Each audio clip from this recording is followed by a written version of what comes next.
Hello दोस्तों, नमस्कार। Welcome to this video. उम्मीद करता हूँ आप सब बहुत अच्छे होंगे।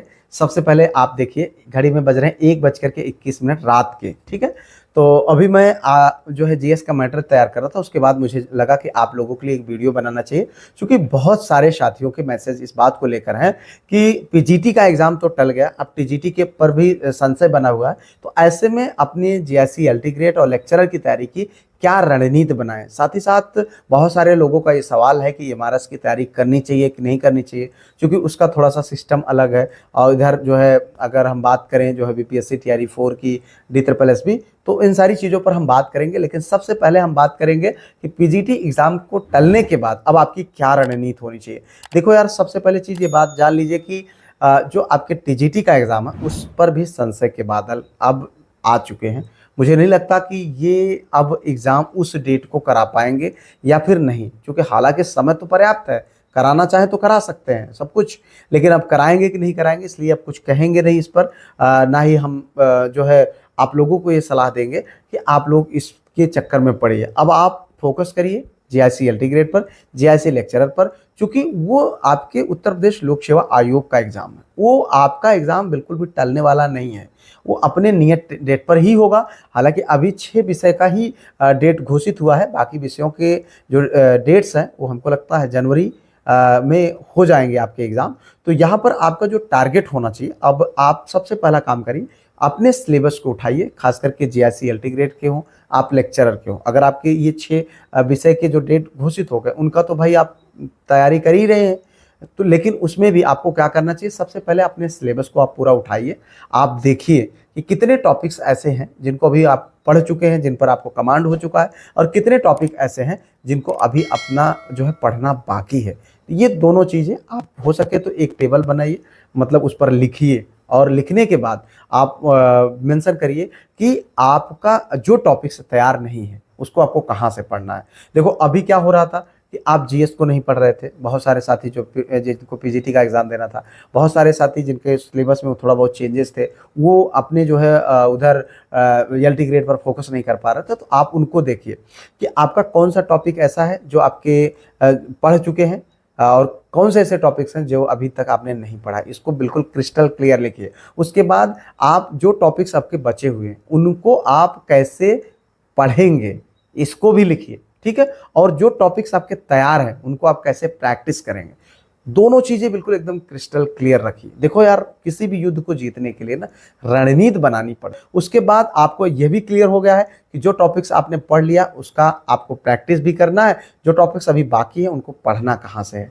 ठीक है, पढ़ना कहाँ से है यह क्लियर हो जाना चाहिए। अब वो चीज़ें अगर आपको ज़रूरत महसूस हो तो अभी भी आप किसी की कोचिंग में, किसी के गाइडेंस में आ जाइए। और उसके साथ साथ अगर आपको ये लगता है कि जो है मतलब आप तैयार कर लेंगे स्वयं से, तो किताबों की मदद लीजिए। यूट्यूब पर तमाम वीडियोज संबंधित टॉपिक से हैं, आप उनको देखिए। उस तरीके से आप, लेकिन एक चीज़ जान लीजिए कि कहीं से भी आप पढ़िएगा तो भरोसा करके पढ़िएगा, एक ही दो मैटर पर फोकस करिएगा। ऐसा नहीं है कि आप कलेक्शन इकट्ठा करने लगी, चलिए बटोरने लगी, इतने मतलब वीडियोज या फिर टॉपिक्स इतना कलेक्ट कर लीजिए कि जितना आप देख ही नहीं पा। चूँकि देखो, आजकल यूट्यूब पर मैटर्स बहुत ज़्यादा हैं।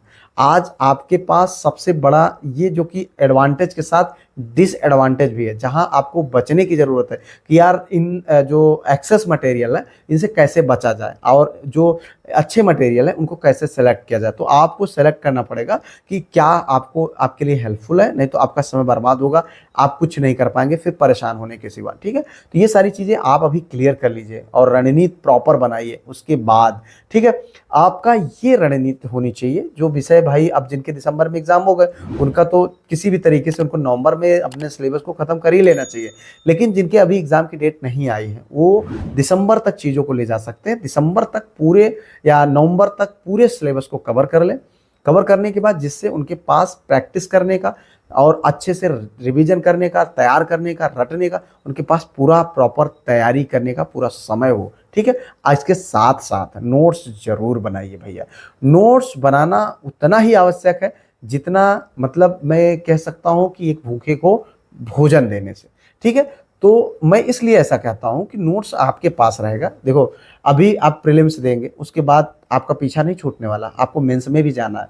मेंस के लिए क्या होगा, मेंस के लिए आपका यही नोट्स वहां पर काम आएगा, क्योंकि सिलेबस तो अलग है नहीं, सिलेबस सेम ही। अब पता चले एक बार प्री क्वालिफाई करिए, फिर चलिए फिर अलग से मेंस के लिए तैयारी करिए, ये तो बिल्कुल गलत हो जाएगा ना, बिल्कुल बेकार हो जाएगा। ऐसा करना भी नहीं है, और ऐसा हमें लगता है ये ऐसा अगर आप करना ही कुछ सोच रहे हैं तो इससे बड़ी गलती आप कुछ नहीं कर सकते हैं, ठीक है। और उसके साथ साथ आपका जो प्रीलिम जब ये नोट्स कंप्लीट हो जाए उसमें आप एक शॉर्ट नोट्स बनाए हर टॉपिक का, फैक्चुअल, जो आपके प्रीलिम्स के बेस्ड होगा, आपके फैक्चुअल से बेस्ड होगा, जो कि आपको मेंस में तो काम करेगा ही करेगा, लेकिन आपके प्रीलिम को क्वालिफाई करने के लिए आपका रामबाण आपका साथी होगा, ठीक है।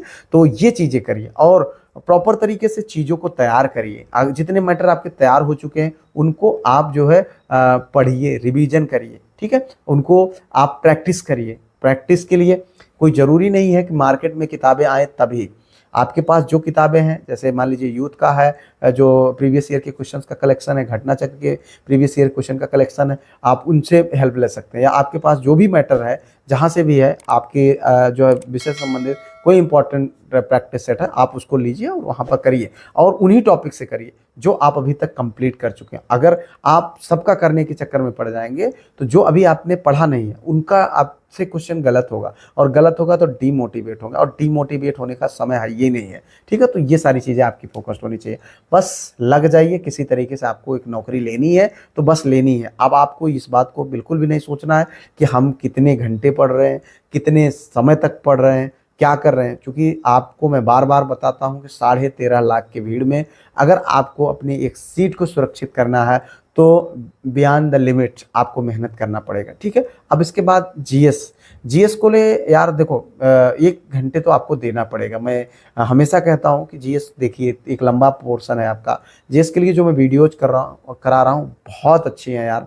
मैं आपको विश्वास कैसे दिलाऊं कि ये आपके लिए कितनी इंपॉर्टेंट है, क्योंकि आपके पास इतना समय है नहीं कि आप जीएस को एक एक टॉपिक को पढ़ो। और इसलिए हम यही कहेंगे कि आप उनको जो है टॉपिक वाइज चीज़ों को करने के बजाय अपने सब्जेक्ट पर ज़्यादा फोकस करो, प्रैक्टिस करो। और मुझे लगता है कि अगर जनवरी में आपके एग्ज़ाम्स जो भी होंगे, जनवरी तक हमारे पास 8 से 10 हज़ार क्वेश्चंस का कलेक्शन हो जाएगा, जिसमें अच्छी खासी मात्रा में क्वेश्चन आपके पास होंगे। और रेगुलर जब आप तैयार करेंगे तो आपके पास बर्डन नहीं बनेगा कि हाँ मैं इतना मैटर मुझे पढ़ना है, ऐसा है वैसा है। रेगुलर आप 30 क्वेश्चन करिए, खुश रहिए, ठीक है। उसको डेली आप तैयार करते जाइए, और उसके बाद साथ साथ जो है सप्ताह में एक बार रिविज़न करिए। आप देख रहे हैं मैं संडे को टेस्ट करा रहा हूँ, टेस्ट की तैयारी करिए, अच्छे से करते जाइए, आपका सारा चीज़ होता चला जाएगा। और बाद के लिए तो बिल्कुल छोड़ना ही नहीं है कोई चीज़, कोई भी चीज़ हो बाद के लिए नहीं छोड़ना। जो करना है अभी करना है और तुरंत करना है, ये सब करते जाइए।